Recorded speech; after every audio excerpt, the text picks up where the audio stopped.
another phenomenon of interference, and I want to show you a little demo of this, is what's called thin film interference.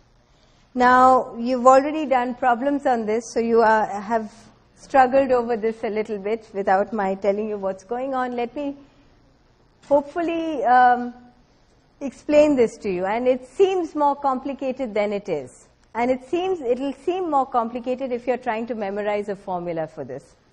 So the thing you have to remember is when a wave hits the interface of two media of different indices of refraction, something interesting happens to the wave. Okay, so here is the rule. The first rule that you remember from us having done refraction is that inside a medium of different index, the wavelength decreases, as Tiffany just pointed out for the earlier problem that we did. So this is the first thing to remember, is that in the film, I have that the wavelength of light is less than that of the wavelength of light in vacuum by a factor equal to the index of refraction. So this is a picture of a thin film of something floating on, let's say, a bath of water. Okay, so the water is not thin, not a thin film. There's a lot of water, there's a lot of air. The thin film is that of the layer of, say, gasoline or oil on top of the water. Okay, so that's what this picture is showing you. So if I have light coming and reflecting off these interfaces, then some of the light reflects at this first interface between air and gasoline, and some of the light reflects off the second interface between gasoline and water. Okay, it doesn't have to be air, gasoline, water. It could be air, oil, air again. Or air, water, air, like a thin soap film. A thin soap film is air, water, air, liquid, air. So the thin film will have a wavelength of light that's reduced. The second important thing is to think about, so we are basically trying to answer the question, why do we see beautiful colors like this when we look at thin films? So if you spill gasoline while you're filling your car, you'll sometimes see patterns like this, these rainbow colors. So where are those coming from? So if I have, this is the rule that you need to remember, when is there a phase change and when is there not a phase change of the air? Now what does a phase change mean? A phase change means the wave shifts by half a wavelength. So if I'm going, the important thing is to think about what is the index of the medium I'm coming from and what is the index of the medium I'm going to.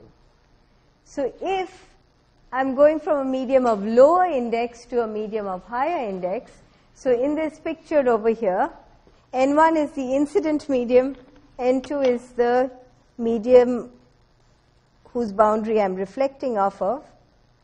So I have an incident wave and I have a reflected wave. If N1 is less than N2, you get a phase change of half a wavelength on reflection. So the picture shown over here is for N1 less than N2. So in this case, N1 is less than N2. However, if N1 were greater than N2, there would be no phase change on reflection. How would I draw that? I would draw it going back like that. Sorry, bad picture.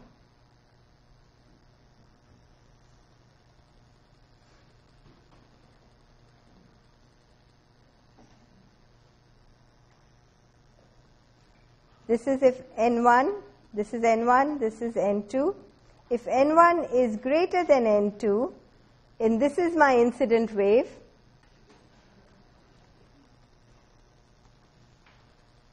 and this is the reflected wave,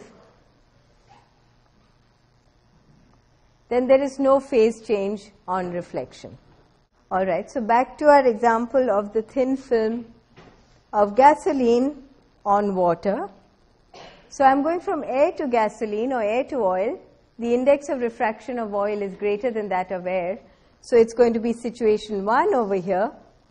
I'm going from a medium of lower index to a medium of higher index, and so there will be a half a wavelength phase change upon reflection. So this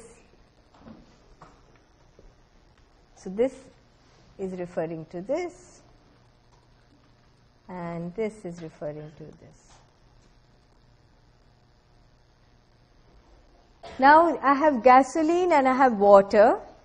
So if you look at those numbers, over here, the index of refraction of gasoline is greater than that of water, so there will be no phase change over here.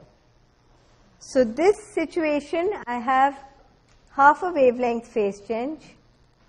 For the second ray, I have no phase shift.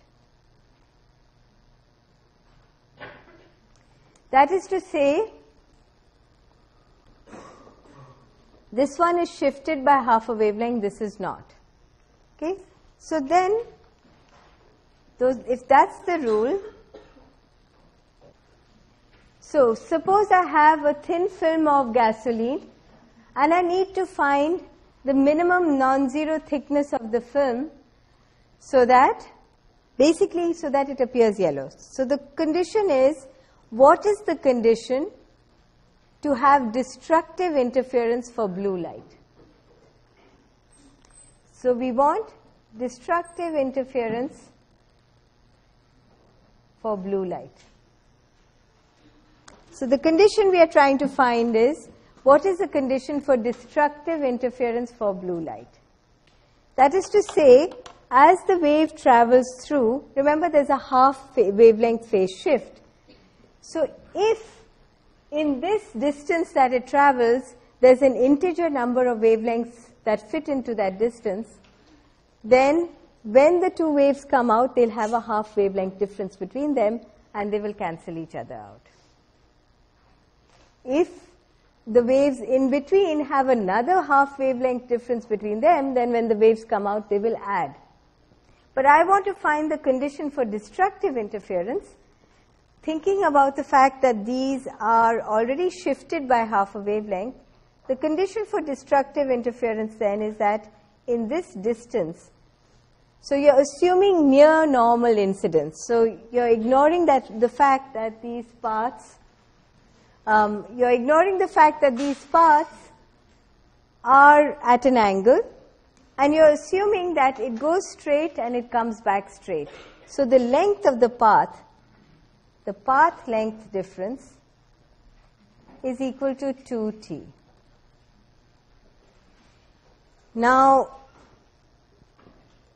if the path length difference has an integer number of wavelengths, then when these waves come out and meet and enter your eye, they will have a half wavelength phase shift. So they will interfere destructively. So to eliminate blue from the light that's coming out, basically you say, okay, the thickness has to be m lambda over, so I solve this equation, twice the thickness has to be an integer number of wavelengths. So the thickness has to be m times lambda over 2. So this tells me all the thicknesses at which blue will not be in the reflected colors. So the minimum thickness is the smallest thickness, which means m equals 1. So this is the minimum thickness, 168 nanometers would be the minimum, or 168 microns would be the minimum film thickness for which I will see no blue upon reflection. Okay, and you can do this for various wavelengths. What happens if you do see a color? If you do see a color, you're seeing constructive interference. So the condition for constructive interference for the same thing, for this case, so this is one phase change, is going to be 2t is m plus 1/2 lambda. Okay? Where lambda is, the lambda is a lambda in the film. So lambda film is lambda in vacuum divided by n, the index of the film. Okay, so this is the condition for destructive interference, and this is the condition for constructive interference. What if I had a situation where I had air,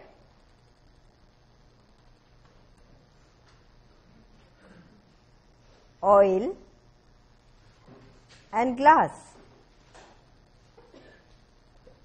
So I have one ray reflecting at this interface and the second one going through and reflecting here. And this film thickness is T.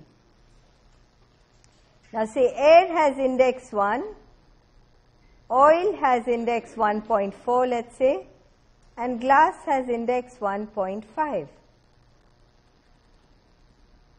So I'm going from a medium of lower to higher index. There will be half a wavelength phase change. Here I'm also going from a medium of lower to higher index, so there will again be a half wavelength change. So then for this condition, my condition for destructive interference for a particular wavelength becomes that 2T is equal to m plus 1/2 lambda film, and the condition for constructive interference becomes 2T is equal to m lambda film. So the main thing to remember is this is if there are 0 phase changes. Okay, let me just say this is if there are even number of phase changes. So basically, what does a phase change mean? A phase change means that the wave is out of step. It's shifted by half. If there are 2 phase changes, then they're back in step. If there's only 1 phase change, they are out of step. Okay?